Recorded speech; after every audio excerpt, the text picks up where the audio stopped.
साल पंचायत चुनाव होने हैं और पंचायत और मुखिया चुनाव को लेकर गांव में राजनीतिक हलचल अब तेज हो गई है। प्रशासनिक तैयारियों के बीच अब सबसे ज्यादा चर्चा आरक्षण रोस्टर को लेकर है। गांव की चौपाल से लेकर चाय की दुकानों तक लोग सिर्फ इसी बात पर चर्चा कर रहे हैं कि इस बार किस पंचायत की सीट सामान्य होगी और कौन सी सीट आरक्षित। संभावित उम्मीदवार और उनके समर्थक हर गतिविधि पर नजर भी बनाए हुए हैं और अब गांव-गांव में तैयारियां भी शुरू हो गई हैं। जी हां, बता दें कि पंचायत चुनाव की तैयारियों ने ग्रामीण इलाकों में राजनीतिक माहौल को पूरी तरह गरमा दिया है। लंबे वक्त से नए आरक्षण रोस्टर का इंतजार कर रहे संभावित प्रत्याशियों की बेचैनी अब बढ़ने लगी है। प्रशासनिक स्तर पर भी चुनाव को लेकर काम तेज हो गया है। स्थानीय प्रखंड प्रशासन ने साल 2011 के जनगणना के आधार पर जनसंख्या प्रारूप का प्रकाशन करना शुरू कर दिया है और इस प्रारूप पर दावा और आपत्ति दर्ज कराने के लिए भी लोगों ने काम शुरू किया। हालांकि तय सीमा तक किसी भी पंचायत या क्षेत्र के कोई दावा या आपत्ति दर्ज नहीं कराई गई। अब प्रशासन जल्द ही जनसंख्या का अंतिम प्रकाशन करेगा। इसके बाद गजट तैयार करने की प्रक्रिया शुरू होगी। माना जा रहा है कि इसी प्रक्रिया के आधार पर पंचायत चुनाव के लिए नया आरक्षण रोस्टर तैयार किया जाएगा। आपको बता दें कि इधर निर्वाचन आयोग की वेबसाइट पर साल 2006 का आरक्षण रोस्टर भी अपलोड कर दिया गया है। जो जानकारी मिली उसके मुताबिक, जबकि साल 2016 का रोस्टर पहले से वहां मौजूद है। ऐसे में संभावना जताई जा रही है कि आयोग इन दोनों पुराने रोस्टर और 2011 की जनगणना को आधार बनाकर नई आरक्षण व्यवस्था तय करेगा।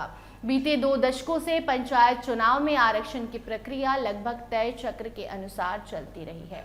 इसीलिए इस बार भी कई पंचायतों में सीटों के आरक्षण में बदलाव की उम्मीद की जा रही है। यही कारण है कि पुराने जनप्रतिनिधियों की चिंता बढ़ी है। कई ऐसे मुखिया, सरपंच और वार्ड सदस्य हैं जो लगातार चुनाव लड़ते आए हैं, लेकिन इस बार सीट आरक्षित होने की संभावना उनके राजनीतिक समीकरण बिगाड़ सकती है। वहीं दूसरी ओर लंबे वक्त से चुनाव लड़ने का इंतजार कर रहे नए चेहरे इस बदलाव को अपने लिए अवसर के रूप में देख रहे हैं।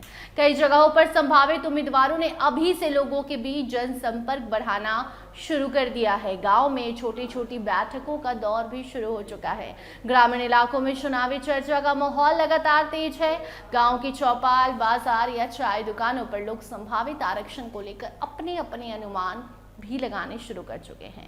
कोई अपनी सीट सामान्य होने की उम्मीद में चुनावी तैयारी कर रहा है तो कोई सीट आरक्षित होने की आशंका से परेशान नजर आ रहा है। रात की नींद भी उड़ी हुई है। हालांकि अभी तक पंचायत चुनाव की आधिकारिक घोषणा नहीं हुई है, लेकिन राजनीतिक सरगर्मी चरम पर पहुंच गई है। प्रशासनिक तैयारियां और संभावित आरक्षण बदलाव ने गांव की राजनीति को पूरी तरह एक्टिव कर दिया है। अब सभी की नजरें प्रकाशित होने वाली अंतिम जनसंख्या प्रकाशन और उसके बाद जारी होने वाले नए आरक्षण रोस्टर पर टिकी हुई हैं। माना जा रहा है कि रोस्टर जारी होते ही पंचायत चुनाव की तस्वीर काफी हद तक साफ हो जाएगी और गांव में चुनावी गतिविधियां और भी ज्यादा तेज हो जाएंगी। फिलहाल पंचायत चुनाव की तारीखों का इंतजार है, लेकिन गांव में चुनावी माहौल अभी से पूरी तरह बन चुका है। नए आरक्षण रोस्टर से किसकी राजनीति चमकती है और किसका समीकरण बिगड़ता है, इसका फैसला आने वाले दिनों में साफ हो जाएगा। उससे रिलेटेड कोई नई जानकारी आएगी तो आप तक हम जरूर पहुंचाएंगे। फिलहाल इस खबर में इतना ही। हमें दीजिए इजाजत। देखते रहिए स्टार टीवी बिहार। धन्यवाद।